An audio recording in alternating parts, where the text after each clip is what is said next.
If you feel a sharp, throbbing pain in your tooth right now, you can pick up your phone, call a dentist, and get a shot of local anesthesia within the hour. We expect modern medicine to fix our problems instantly. For 99.9% of human history, that option did not exist. If you were a human living in ancient Egypt 3,500 years ago, a simple toothache was a slow-motion disaster that could swell your face, ruin your jaw, and eventually kill you. We tend to treat ancient medicine as a collection of silly superstitions and magic spells, born from people who simply didn't know any better. Behind those rituals lay a pragmatic, empirical science, necessitated by a deadly environmental crisis. It is roughly 1300 BCE, in the worker village of Deir el-Medina, located on the west bank of the Nile. If you lived here, you were likely a stonemason, spending your days carving royal tombs directly out of these blistering limestone cliffs. Life in this valley was not about comfort, it was about endurance. This population-wide dental decay had nothing to do with sugar or poor hygiene. Their teeth were being destroyed by the very food that kept them alive. Because their grain was ground by hand on stone slabs, the milling process was dangerously flawed. As the stone rubbed against stone, tiny flakes of quartz and sandstone mixed directly into the bread dough. For their entire lives, these workers were effectively chewing on sandpaper. Every meal was an environmental hazard that was slowly grinding their bodies away from the inside out. By age 25, this abrasive diet completely destroyed the tooth enamel, exposing the soft, sensitive pulp beneath. Dr. Frank Rulli identified severe alveolar abscesses in these populations, pockets of pus forming at the root where bacteria entered through the worn-out enamel. This animated cross-section shows the mechanism of the threat. The exposed root provided a direct pathway for bacteria to enter the jawbone. Without antibiotics, a localized abscess could easily spread to the sinus cavities or the bloodstream. The biological danger of this condition transformed a ruined tooth into a fatal systemic infection, requiring a potent medical response to survive. This papyrus records the organized medical formularies used by Egyptian healers, known as the swanu. As Egyptologist Dr. Robert Rittner points out, these treatments were built on rational observation. The first active ingredient was honey. Its thick, viscous texture created a physical barrier that sealed cavities against invading bacteria. Chemically, honey also provided a powerful secondary defense. Its natural hydrogen peroxide properties offered mild antiseptic action inside the wound. To combat infection, healers applied crushed garlic and onion poultices, utilizing their natural anti-inflammatory and antimicrobial properties to calm the jaw. For blinding nerve pain, they packed cavities with cumin, serving as a natural, mild analgesic. They also utilized frankincense. It contains high concentrations of boswellic acids, used specifically to reduce the inflammation and swelling of the jaw.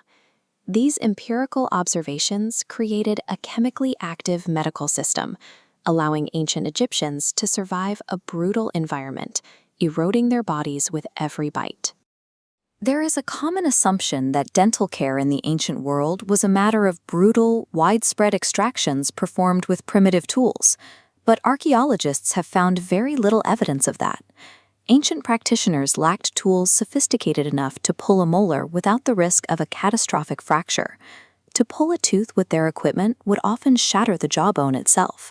Because surgery was so risky, they focused on pain management. This medical papyrus records treatments designed to seal wounds and soothe infections using what was available in the natural world. To an Egyptian doctor, medicine and magic were a single discipline. The spells provided the patient psychological comfort, while the plant-based poultices provided the actual chemical relief. We have since discarded the magical incantations, but we still rely on the exact same chemistry to function. Nearly every modern painkiller in your house is a chemically isolated, purified version of the plants our ancestors chewed in desperation 3,000 years ago. When you take ibuprofen today, you are engaging in a ritual of pain relief pioneered by people working in the shadow of these pyramids. We share the same biological vulnerabilities as the workers who built Luxor. Our advanced care hasn't changed the underlying physics of our bodies. Your teeth are currently fighting the same bacterial invasions that plagued the ancient world. While ancient Egyptians wore their teeth down with sand mixed into their bread, our modern hazard is a constant stream of processed sugars and acids. This is an evolutionary mismatch. Our Stone Age biology cannot keep up with the rapid shift in our modern diet and lifestyle. Our dental problems aren't the result of a specific failure, but a biological disconnect we haven't yet evolved to bridge. This explains why we still feel that familiar, dull ache in a molar and procrastinate calling the dentist. We are experiencing the same psychological dread felt by a stonemason 3 millennia ago. The fear is rooted in our anatomy. Dental pain is uniquely primal because the nerves in your jaw are physically close to your brain, creating a direct, high-priority signal. Inflammation trapped within the tooth has nowhere to go, throbbing with your heartbeat as an inescapable biological alarm. We have built sterile, clinical environments and specialized equipment to manage these issues. But while our tools have moved into a new era, our internal response to the dentist chair has not changed. We are modern humans with ancient jaws, still waiting for the pain to stop. Our modern progress came with a trade-off. We gained painless, high-tech care, but we lost the physical resilience our ancestors relied on for daily survival. We have solved the problem of dental pain so effectively that a simple toothache feels like a catastrophic emergency.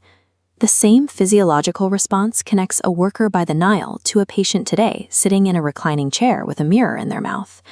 The biological vulnerability and the desire to escape that pain are the same now as they were 3,000 years ago. When your body heals from an infection or pushes through discomfort, it is using the same survival mechanisms that allowed your ancestors to endure. Our world has successfully engineered most of this pain away, but the underlying capacity to heal and last is still built into our biology. The next time you visit the dentist, remember you live in a time where a toothache is no longer a threat to your survival. Which fact surprised you most? The plant chemistry, the sand in the bread, or the honey remedy? Let me know in the comments.